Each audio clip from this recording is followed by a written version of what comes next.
Hello and welcome to the second module of Performance Marketing Fundamental course.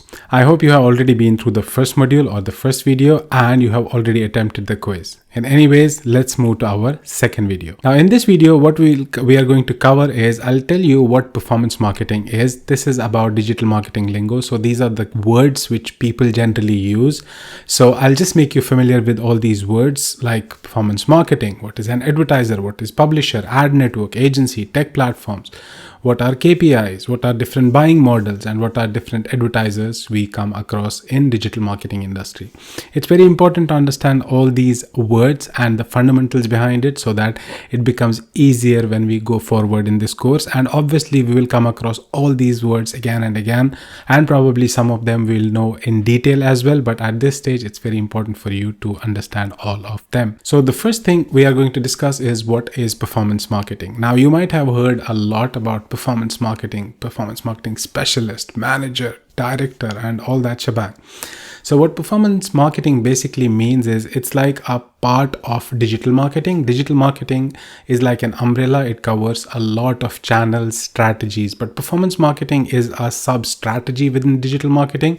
We call something performance marketing when we directly are doing marketing and we are able to directly relate it to the results we are achieving. So these results may vary from views, impressions, clicks, leads, installs, which we will know in detail in a bit. But generally you have to understand at this point, if somebody is saying that this is performance marketing team, this is a performance marketing strategy, this is a performance marketing agency. So in practice, what it means is if you are a company who has an app and you want to, let's say, increase the installs on your app. So the performance marketing initiative or a performance marketing professional is someone who can help you to do digital marketing and directly measure and create these kind of results, which is app install in this case. We will know a bit more about this, but at this point, this is what performance marketing means. Now, to give you an idea that how marketing teams are spread and how performance marketing, digital marketing kind of are structured in different companies, this is a graph. Like this is a graph which is followed by, let's say, big companies.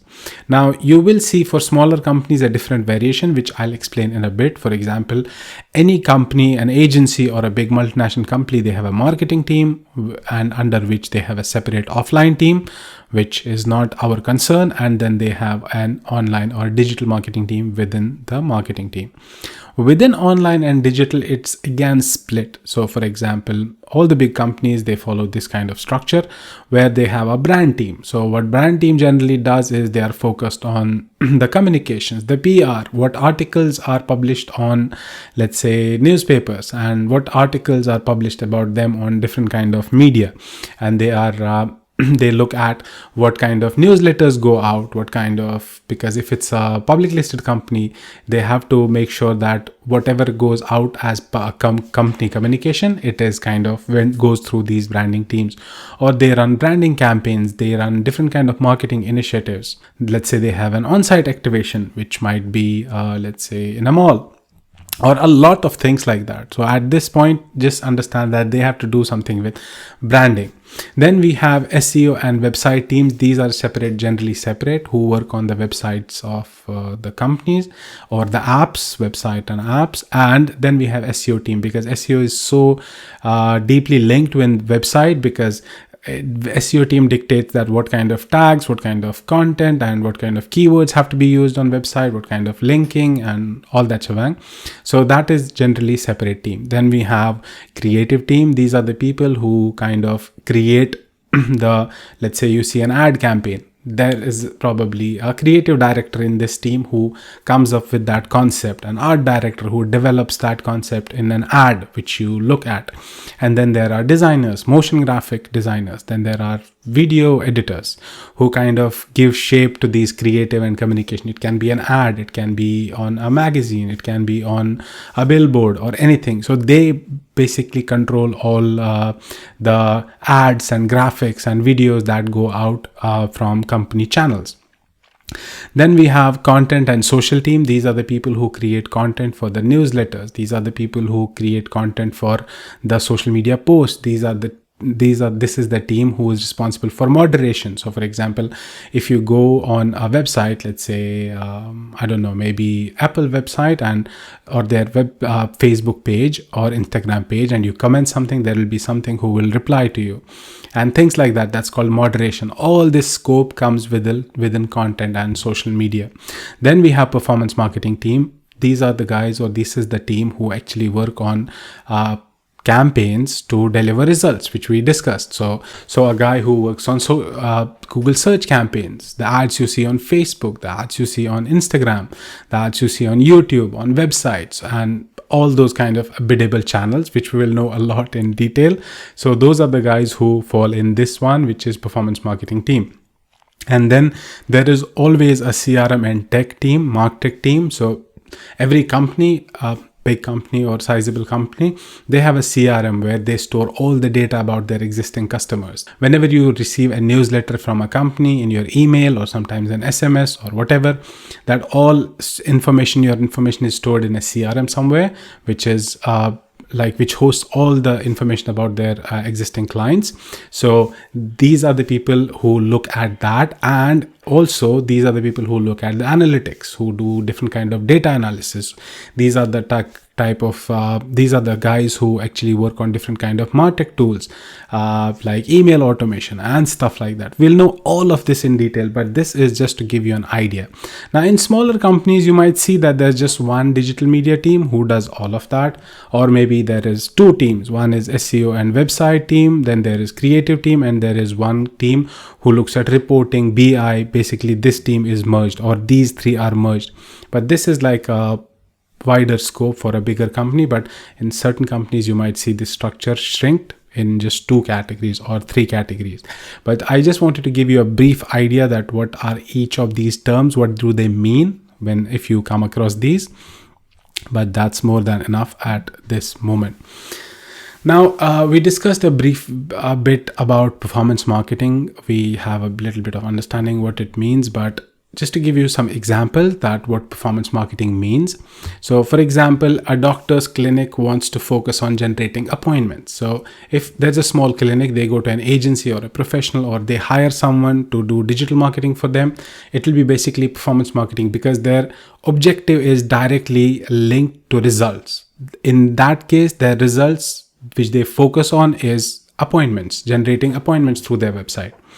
And a restaurant wants to focus on generating food orders. So whenever a restaurant does marketing and they focus on only generating food orders from this, okay, we spent $100 on digital marketing, and how many food orders did we generate from this? This is performance marketing. This kind of digital marketing becomes performance marketing, because they are linking their marketing efforts directly to results which affect their business goals.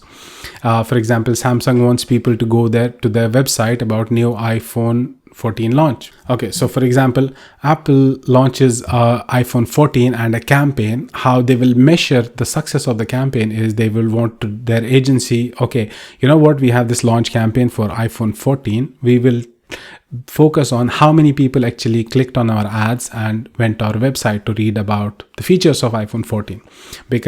So I'm just giving you an idea that the objectives might vary even within performance marketing.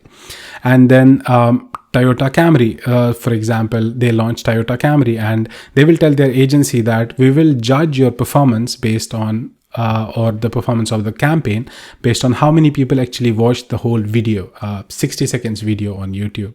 They are running this campaign, they are running ads, and they are focusing on a certain metric, which is completed views. This becomes performance marketing. So whenever a company does digital marketing in a way that they directly want it to be translated into certain metrics or certain values, it becomes performance marketing. But why I mentioned all this is because now with performance marketing, there are a lot of things that change. One of the things you have to understand is a performance marketer needs to have knowledge and understanding right from the creative until BI and analytics. So for example, if we have a digital marketer who can run campaigns on YouTube, okay, they know how to set up the campaigns, right? They will receive the creatives, they will run the campaigns, and that's it. But we call a digital marketer a performance marketer only when because he has to be focused on generating certain results from this campaign, and how the creative was developed and how we are reporting will impact these results as well. So a performance marketer generally is a digital marketer who knows a little bit of reporting as well, who knows a little bit of creative as well, who knows how the website should look like. So it kind of is spread across, and that is where the world is headed to. So performance marketing is booming because these professionals are kind of super specialized in something, which is paid media, let's say, but they also know a little bit of other things as well. It happens with every industry. For example, initially, if you were let's say a software engineer and you just knew JavaScript, you will be good to go. But at the moment, you will only succeed in that field if you are probably a expert in JavaScript, but you know a little bit of backend and databases and all that. So so a performance marketer is generally a super specialist in something like paid media, but he knows creative and other stuff as well. So I hope this example makes sense. Okay, so but how did we kind of perform when we say performance marketing, because it's honestly a buzzing word since last few years. Like 4 years ago, my designation was head of performance marketing, and at that time not many people knew what performance marketing is. So it's like a new word. But how did we reach here? Like digital marketing, and within digital marketing now we have performance marketing. How did we reach here? It was basically a gradual process. So how it started is, for example, if you look here, when I started working in digital marketing, honestly, I went to Dubai and people were really happy, right? They'll ask me, okay, you know what, will you as an agency run campaigns? Whenever we go to meet any clients, they would ask us, okay, yeah, we want to run campaigns, but will you be able to run our ads on bbc.com, Khalij Times and all that? We'll be like, yeah, of course. And they'll be like, okay. And when they used to see their campaigns on these websites, the CMOs, they'll be really happy. Yeah, this is a good campaign. I saw the ads on Khalij Times, BBC, Yahoo, whatever. But later, I mean, with the change in the marketing, with the change of businesses are thinking that, okay, digital marketing is not offline advertising. It can generate results for us as well. So the trend kind of changed. The same CMOs now started asking questions like, yeah, I mean, I saw the ad, but none of the management saw the ad. Can you do something that you change? Maybe the audience is wrong. They used to tell us, you have to, because our CMO and our management, all those people, they are our target audience. They buy our products like for the same company. Why didn't they see the ad? Maybe make some changes in the audience. So the questions they started asking changed.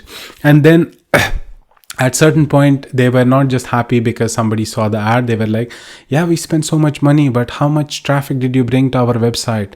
And suddenly then they started asking, it's okay, traffic and all is okay, but how many leads did we get from this?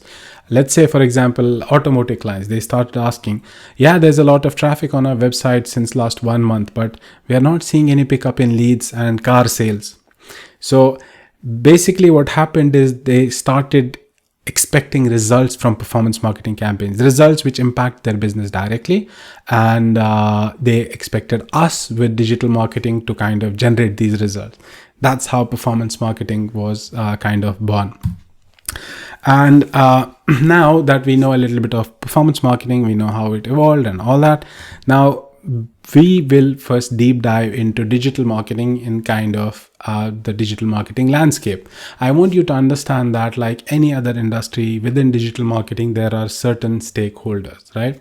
We have to get familiar with that. The first question I first want to ask you is, why do you think bbc.com invests so much money on maintaining their website? Because if you go to their website, they have the server, they have a website team, they create content for their website, they maintain their website, and they obviously invest a lot of money. Why do you think they create this website? Just pause the video, think about it for 30 seconds and just think about it. So the reason for bbc.com to invest in their website is because they make money from it. Now, for example, if I go to bbc.com here, now when anyone goes to bbc.com, let's say, I don't know why it's not appearing here. Let's say I go to sports page, right? Now, whenever I go to their sports page, what happens is they show ads like this ad from Microsoft, this ad from H&M, and they show a lot of ads. Like if you scroll the page down, there'll be some more ads. Now, what happens is they make money from these ads. And that is the reason they actually have their website, because they develop their website in a way that more and more people come to their website to know whatever the news. They have different sections to attract different kind of audiences. The purpose that they invest in their website is because they make money from it, and the money comes from these ads, right? So basically they monetize their content, right? Like on their TV, they have content on their TV, and within that content they place ads in between, and they make money. That's how they make money from their video channel. It might not be BBC, any other channel. And the same way, they have content online and they just place ads on their content. People come to actually BBC not to see ads. They come to consume their content on the website, the articles, the news articles and stuff like that. But within that, they show ads as well, and they make money from it, right? So that is basically companies like these who have content, who have digital assets. It can be a YouTube channel, it can be a Facebook page, it can be a website. And if their objective is to make money, to monetize their content, the process of monetizing, making money from your content is called monetization. Then these websites are called publishers. Now, you might ask me, okay, you know what? I work for a university and we have a website, but we don't have the website to make money. Yes, websites broadly can be categorized in two different categories. One is business websites. These companies, they have a certain business, they sell a product or a service, and then they have a website to support their customers. So for example, Apple has a website where they publish about their products, details. You can go ahead and book an appointment with any Apple customer care. But this website is to support their business. Now, there might be websites who basically their business exists on the websites. Let's say Amazon.com. Their website is for their business. So they host seller products and customers come to the website to buy the products. This is their business.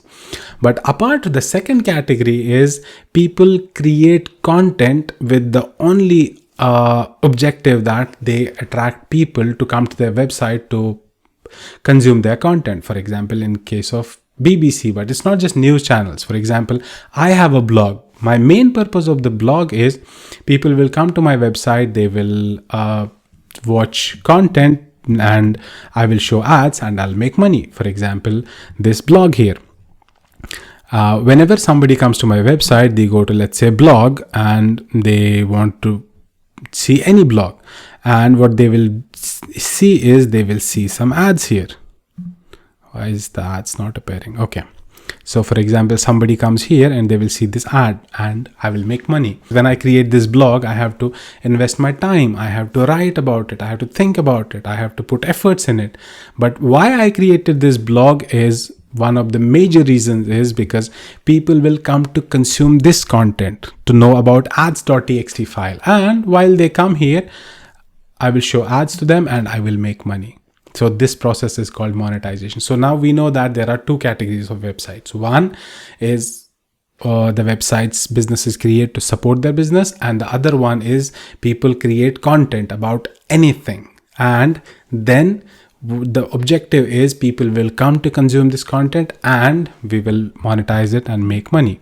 Now, publishers is not just news websites, and it's not just let's say the blogs. So for example, Candy Crush. Why do you think that the King company even created this app? For two reasons. One, they show ads and make money, or they have in-app purchases. For example, somebody can buy a pro version and they don't see ads, but they pay monthly fees.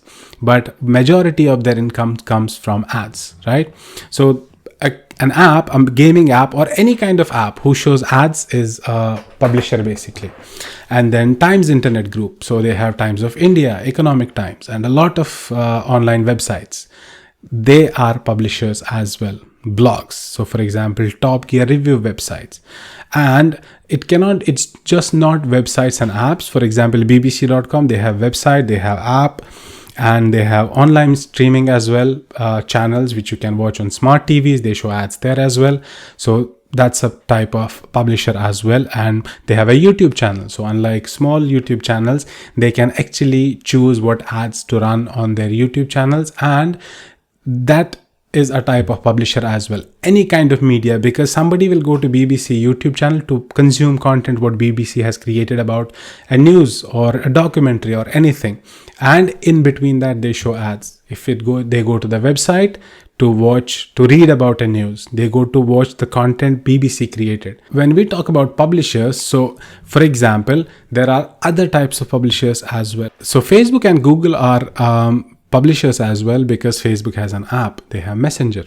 People go to write messages, send, receive messages. People go to Facebook to read about posts done by their friends and all, which is content as well, right? To watch videos on Facebook, which is content as well. So they are a publisher as well, because what Facebook does is their main objective of the app is people will come to post and consume and read about their friends and articles and stuff like that.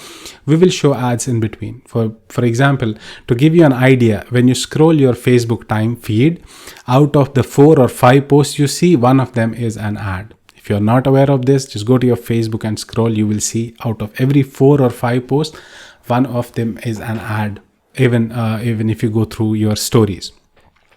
And Google as well. For example, they created Google search because people will go there, they will search for stuff, they will consume the content. What are the search results? And between that, they will show ads as well. But they are smart. Why? Because, for example, if you compare me as a blog or BBC as a blog, BBC website, what happens is BBC has to put a lot of efforts to create content. Me as a blogger has to put a lot of efforts to even create one pager blog. And there is a limited content I can create, right? Even if I hire a team of 10 people, they'll still maybe create a blog a day, which is 10 pages a day. But imagine what these people did is, what these companies like Facebook and Google did is, they don't create any of the content. All of the content there is UGC, which is user generated content. They just have the platform. They don't create any content. If I go to Facebook to watch about what my friends are doing and stuff like that, all the content there is created by other users. So they monetize other people's content. All they did is they just gave a platform. Same with Google. I mean, people create websites and want to rank them on Google. When you search something on Google, all the results you see, they are it's people's work. People have created and updated their websites to show those results on the websites. Same thing with YouTube, which is owned by Google. All the content there, Google does not create any of this. For example, this video, this will probably go on YouTube, and this as well, I created this. YouTube just gave me a platform, and YouTube will make money from this content. So that was about how they are smart, but I hope now you have a better idea about what our publisher is. Just to give you an idea, digital asset owners who have content which audience consumes and capable of selling ad slots within their content are called publishers. Now that we have publishers, we understand what publishers are. For example, BBC, Google, Candy Crush, anything. But when they want to show ads on their websites, there should be someone willing to show ads. Now they charge companies to show ads on their websites, but there should be someone willing to show these ads on their websites. So those companies who are willing to spend money to show ads are called advertisers. So for example, here, if you look here, these are the advertisers. For example, Colgate, Cosme Search Clinics, Amazon. They pay money and show ads on their websites, apps, and digital properties. And these guys, what they do is they sell the ad placements or the ad slots on their website. To give you an idea, for example, here BBC sold this ad slot. This is called an ad slot to Microsoft, and Microsoft paid them, right? So this ad slots generally is called ad inventory. So they sell ad inventory, and these guys, they buy ad inventory. These are called advertisers. So advertisers are the companies or the guys who are willing to pay if somebody hosts their ad on their content. And publishers are people where people generally come to play a game, to watch their content, and within that content they are able to put ad placements, ad slots, and sell it to advertisers. So I hope this is clear about what an advertiser is and what a publisher is. Now, to give you a bit more detail about advertisers and publishers, let's say we know that in here we discussed that Candy Crush is a publisher because it's an app. People go to this app to play games and they show ads and make money. But sometimes you will see Candy Crush ad on let's say Facebook. In this case, who is an advertiser and who is a publisher? Now, in this case, Candy Crush would be an advertiser because they paid Facebook to show their ad. So a company in itself is not a publisher or advertiser. It's based on where you see an ad and in that particular scenario. So this keeps changing. So for example, in this case, Candy Crush becomes an advertiser, Facebook becomes a publisher, right? Sometimes you will see Facebook business ad on LinkedIn. In that case, Facebook becomes an advertiser and LinkedIn becomes a publisher. So it's always, whenever you see an ad for that instance, there is a company who is an advertiser and there is a company who is a publisher, because these publishers advertise about them as well sometimes. Okay, now we know what a publisher is, we know what an advertiser is, but within a digital marketing landscape, whenever you run campaigns, whenever you have any kind of ad campaign, there will be at least three parties involved. One is a publisher, one is an advertiser, which we know, and there is always an intermediary. Now, in certain cases, you will see that an advertiser reaches directly to the publisher, says we want to show ads. For example, it's quite possible that the marketing team at Samsung can go to BBC directly and tell them, you know what, we want to run our new phone launch campaign on BBC. Can you give us inventory? It's possible. So in that case, they went directly. There is no third intermediate party. But in most of the cases, what happens is Samsung as an advertiser will have an agency who will run all their digital campaigns, book their media and buy their media. So in that case, there'll be an agency who will talk to Samsung, will tell them we have a new campaign. Can you just run our campaign on some big websites? Or they can mention that we want to run on BBC and etc. etc. That agency, because those agencies, they always have contacts with these publishers because they have multiple clients, they keep booking, and they will reach out to publisher and say we want to run a campaign and stuff like that. So in that case, we have three stakeholders. There is an advertiser, there's a publisher, and there's an agency in between. And in some cases, there'll be things like ad networks. So what happens is Samsung will go to BBC, but they'll never come to Senator We Run Ads. They don't even know me. There are millions and millions of websites like my website. So in that case, what small publishers like me do, what we do is, because no advertiser will directly come to me and tell me, okay, we want to run ads on your website. For example, GoDaddy will not go to millions of websites like mine to show an ad. But how is this ad appearing on my website? So in this case, what happens is small publishers like me, we go to a bigger company and tell them, okay, you know what, you own our inventory, show whatever ad you want. So in this case, specific case, I went to Google and I partnered with them through a program called Google Partner Program, and it's called AdSense. At this moment, it's out of scope. So what basically it does is all the small websites who went to Google signed up with AdSense and told them, you show ads on our website and you sell our inventory. So all of the websites who partnered for AdSense is called Google Display Network, or GDN, which we will discuss in detail later. But if you ever come across GDN, that's what it means, Google Display Network. So Google Display Network is network of all the websites who partnered with Google through AdSense, and kind of we told them whatever ad you want to show on our website, you can. So what Google in turn did is they have companies like GoDaddy who book campaigns on their platforms, which we'll know again. But GoDaddy comes to Google, they use their software to book campaigns and run their campaigns. And Google in turn redirects these ads to millions of websites like mine, and that's how the GoDaddy ad appeared on my website. So at this point, you just have to understand that this is done through something called ad network. So Google has their own ad network, which is GDN. Okay, so interesting stuff. So that is about the basics of digital marketing landscape. I hope you understand what an advertiser is, what a publisher is. And now we are going to our next topic, which is buying models. Okay, now we know that what an advertiser is, what a publisher is, but these advertisers pay publishers for showing ads on their websites. But how do they pay them? What is the basis? Like, based on what do they pay them? Now, there can be different metrics based on how these pay them, but there are standard 5 or 6 type of revenue models. We call them revenue models, which we will discuss now. That how do publishers get paid for the ads they show on their websites or apps or their properties, right? Now, these billing units generally are called KPIs or key performance indicators. Now, key performance indicators or KPIs are not just used in this kind of scenario in terms of billing metrics.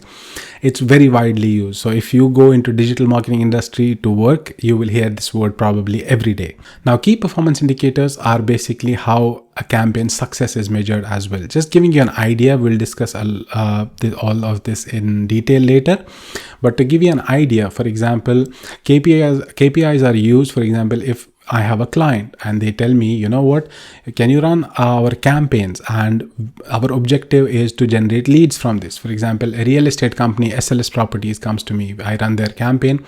They tell me we want to generate leads. So leads becomes KPI for this campaign, which is key performance indicator, which actually tells how this campaign is doing. Is it doing good? In certain cases, let's say if I'm working for an e-commerce client, they'll tell me that our objective is how much sales you are able to generate. So sales becomes the KPI in that case. So in certain cases, company will have primary and secondary KPIs. For example, let's say Renault or Toyota Camry have a campaign, a launch campaign.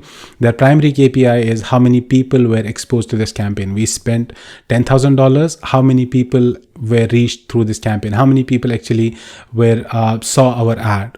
And their secondary KPI might be, okay, out of these people, how many people were clicked on the ad and went to our website? But their main focus is how many people came to know about the Camry launch. But at the same time, they also want to focus that, okay, you know what, how many people clicked and they went to our website. It's not as important for them. So that's why in this case, views or impressions will become their primary KPI and traffic or clicks will become their secondary KPI. But that's what KPIs is. So going back to our revenue models or buying models, how advertisers pay publishers is based on these 6. In 99% of the cases, there will be agreement based on any of these 6 revenue models. The first one is CPM, and it's probably the most commonly used, which means that cost per milli. So if, for example, in our previous example, if Samsung goes to BBC or their agency goes to BBC and tells them we have a Samsung launch campaign, we want to show it on your website. So BBC will tell them, okay, you know what, we'll charge you CPM, which means, let's say if BBC says we'll charge you $5 CPM, that means for every 1,000 impressions, we will charge you $5. So in that case, Samsung will tell them, okay, you know what, we want to show 1 million ads on your website, which is 1,000 CPMs, 1,000 times 1,000 ads. So they will have to charge them accordingly, let's say $5,000. So CPM is short for cost per milli. Milli probably is 1,000, but it means cost per milli means cost per 1,000 impressions. Now this kind of buying model is most widely used, but it's used in direct display or programmatic. Direct display would mean the example we discussed, and programmatic would mean if you're running programmatic campaigns, which we'll know later, then in those cases you run. So any kind of display banner you see, for example, this one, we'll know about the formats in the next module, but this kind of banner ads which you see, they are bought and sold on CPM basis. Then we have CPC or cost per click. What it means is, so for example, this company, which is Preply, they are an advertiser. If you see, this is an ad, it says that it's an ad. Now in this case, Preply is an advertiser and Google is a publisher, because Google hosts their ad on their website, right?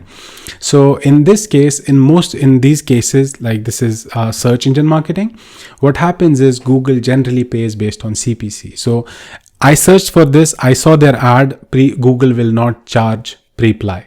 So if I click on this ad, then Google will charge them. There will be a rate, let's say for example $1 CPC or $0.5 CPC.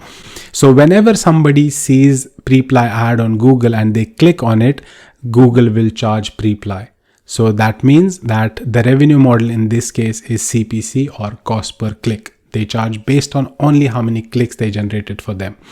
This is generally used for Google SEM, which is search engine marketing, and companies like Yahoo, they heavily sell on CPC basis as well. We will know a lot about this in detail, but at this moment just focus on the buying models. What are different buying models and what they mean. Then we have CPI, which is cost per install. So for example, a company like Uber Eats, if they advertise on bbc.com, they'll tell BBC that, you know what, we'll not pay you based on how many people saw our ad or how many people clicked on the ad. For us, what matters is installs. So we'll only pay you whenever somebody clicks on an ad on your website and they install the app. So that is what CPI means. So it is mostly used by app partners like Applift, Remerge, and all that. So there are companies who specialize in only clients who have apps to promote. So for example, Remerge is one, Liftoff is one. So if you are, for example, let's say a website, you sell e-commerce, you have an e-commerce website only. You go to Remerge, they probably will tell you, no, we don't want to work with you. We only work with apps. So in that case, they have specialized algorithms and machine learning systems developed. So what they know that what kind of app will be installed by which user, which kind of audience. They specialized in this. We'll know all of this in detail. But the point here is these app marketing partners, so whenever an app comes to them and tells them, can you promote our app and generate installs, they tell them, okay, regardless how many times we show your ad, regardless how many people click on your ad, so we will charge you only based on how many installs. So there will be a revenue model will be CPI. They'll fix a rate, let's say $1 CPI. So every time they help them to install through them, so they will have to pay them this $1 CPI. And then the next one is CPA or CPL, which is cost per lead. Like CPI, what happens is certain companies, let's say there are certain specialized agencies who only work with real estate clients. So they tell them that, okay, you know what, whenever we are able to generate a lead for you, for example, that agency will show an ad on a website. If somebody clicks on it, they go to their website, which is a real estate agency like this one. So if you see here, District 1 as an advertiser will go to an agency. Those agencies are generally specialized in one particular industry, let's say finance, real estate. So they will tell them, okay, you know what, show our ads wherever you want. When somebody clicks on the ad, they come to our website, and once they click on make an inquiry, give our details, this is called a lead. So they will pay them only for leads. Obviously, what happens is cost per leads are much higher. So for example, to give you an idea, if cost per install in Dubai is average $1 and cost per lead would range somewhere between $25 to $30. Now this is good for real estate company as well, because they don't want to tell them, okay, where did you show our ads, how many people saw our ads. They just focus on how many leads did you generate, and they pay them for these leads. So whenever an advertiser and publisher or ad network come into such an association that they agree that we will only get paid whenever we generate a lead for you, that is called cost per lead or cost per acquisition generally. So acquisition cannot be just a lead, it can be any other action on the website. Let's say, for example, they'll tell them, we'll pay you whenever we get a lead, we'll pay you $25. Whenever somebody downloads a brochure on our website, we'll pay you $10. So acquisition is like a general term. It costs leads is like one of the type of acquisitions, but acquisitions can be of many other types as well. To give you more idea about acquisitions, so what happens is certain apps, for example, Uber Eats, Food Panda, they'll go to an app marketing ad network and they tell them, regardless, even if you generate installs for us, we don't just forget it. What happens is whenever somebody installs and makes a purchase on our website or on our app, so let's say Uber Eats tells an app marketing partner that whenever somebody installs the app and after that they do the first order on the app, that's when we will pay you. So that is actually acquisition, so which is called cost per acquisition, which will be even higher than cost per install. The prices would be higher than cost per install. Then we have cost per day. So what cost per day means is, it generally happens in so let's say bbc.com. Sometimes you'll go to BBC, and whoever goes to BBC on that particular day or for let's say a week, if you will see, let's say for example Samsung ad here. So what happens is the association between Samsung and BBC in this example would be, Samsung will tell them for 7 days, whoever comes to your website, the banner on the sports page or your home page, this will be bought by us. Samsung tells bbc.com that we want to have this banner for 7 days, 10 days, 1 day, 2 day. We will own it. So in those cases, what happens is BBC charges them in terms of day. Okay, for every day we will charge you $10,000. That's called cost per day billing. Now, whenever Samsung does something like that, they take over one particular slot. It's called takeover. So generally, companies take over the slot on the home page, the main page, and the ad here, that is called a home page takeover.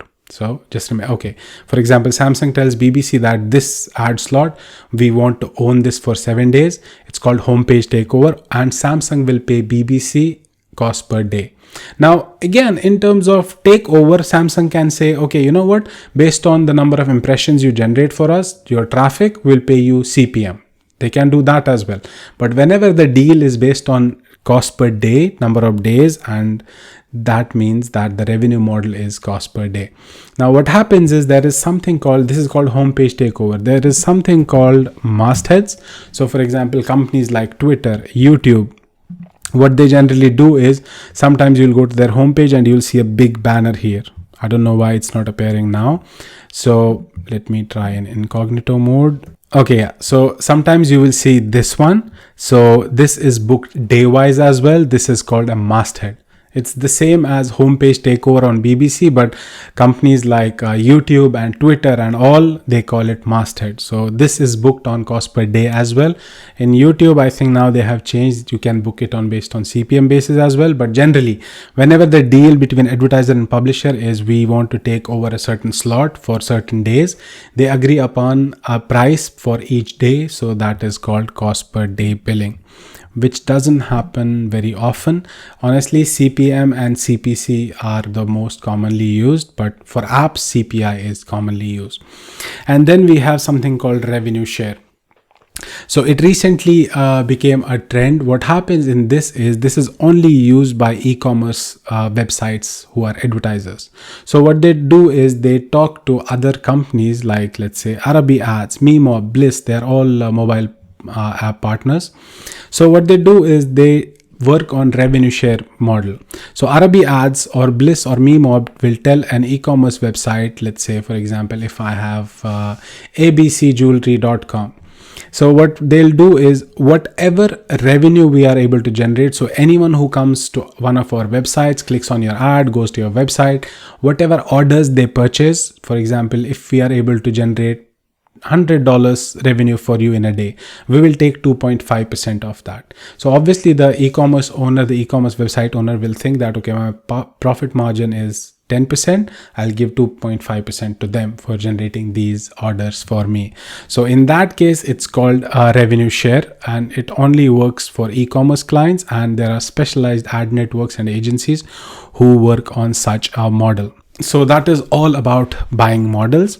Now that you know about buying models, now I want to introduce you to different kind of advertisers. Why is it important? Because you will hear this terminology a lot, like B2B, B2C and all. It's important as well because, for example, when I used to work for an agency and any client will come to us, we would first try to understand that what kind of advertiser they are, because the whole strategy will depend on it. For example, to give you an idea, If an e-commerce client, e-commerce advertiser, or a real estate company comes to us that, okay, you know what, can you run our campaigns? We know that we have to reach to end customers who will buy these houses. Our strategy would be different. We'll show ads on Facebook, Google, and all. But let's say we are working for a company who have software which only, let's say, accounting software. Now, individuals don't buy accounting softwares. It's companies who buy accounting software. So the audience for us is companies, right? CEOs or chief marketing officer, chief finance officers of companies. So because our client in this case who sell accounting softwares, their audience is companies. Their audience is, they sell to companies, not individuals. So our strategy would be different because we will have to target, let's say, only CFOs and people working in accounting department. That cannot be done on Facebook. That can be effectively done on LinkedIn. Then our strategy is altogether different, and the ad on LinkedIn and Facebook is always different, right? It's more professional. So the whole strategy is dictated by what kind of advertiser you are working with, who is your client, or even if you are doing it for yourself. Now, on that basis, advertisers are generally divided into these 4 categories, and you will hear this terminology a lot.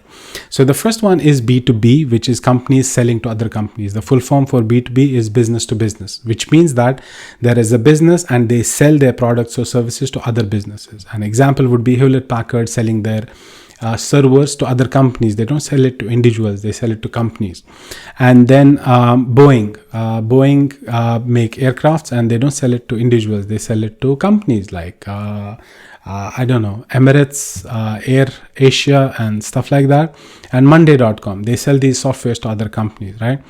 And then the other type is B2C, which is business to customers. So in this case, what happens is a business sells it to end customers. For example, if I have to buy, let's say, an Apple phone, a Samsung phone. So Apple as a company, as an advertiser, sells it to end customers, but through retailers. Same thing with Nestle. Even it's, let's say, a food product, they sell it to, but Nestle does not have their own outlet. They sell it through retailers. That in that case, it is called B2C, or business to customer. Then recently a new type of advertiser evolved, which is D2C, which is direct to customer. So the company does not sell it through any retailer, they sell it themselves. For example, Lenskart, they sell their spectacles and eyeglasses directly on their website. There is no retailer in between, or maybe they have now, but the concept is when the company sells directly to the customer and not through any retailer. And the other example would be probably OnePlus. I think they only sell on their websites, they don't sell it through retailers, but that's the basic idea. And then there is B2G, which is business to government. I have worked a lot on government clients, so it's B2G is when a business sells only to government. So for example, a company who creates military products, they sell it to government departments, right? The same way there might be a certain software which only government departments use. So for example, SAP as a company, they have a lot of products which softwares which they sell only to government departments. It's useful for them.